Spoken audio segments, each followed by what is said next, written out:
Thôi chỉ hơi xa có một con, chỉ sợ chia con rồi cũng ngu ý bia.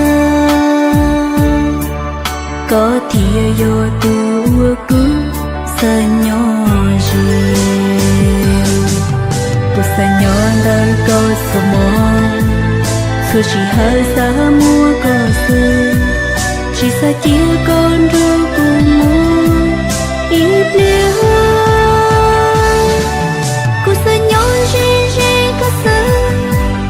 Cho có lời chỉ mua lánh từ ủa cố yêu nôm bao lý có lắm.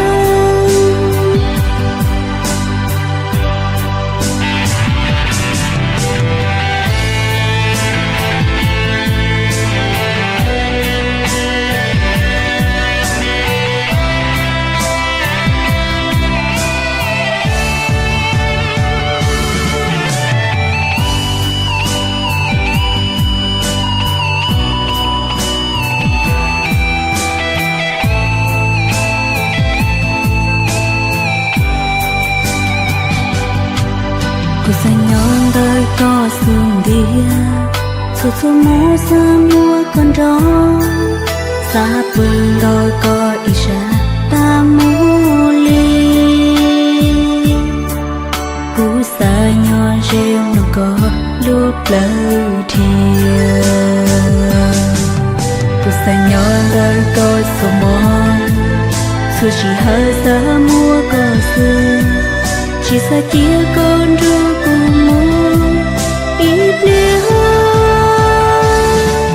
Cô sợ nhỏ rê có sợ, cho có lời chỉ mua lánh từ ủa cố yêu nôm bao lý có lắm. Ủa cố yêu nôm bao lý có lắm. Cô sợ nhỏ đời có ý sợ, số chỉ hơi xa có một con, chỉ sợ chia con rồi cũng ngu ý bia. Có thìa vô tu cũng sợ nhỏ riêng.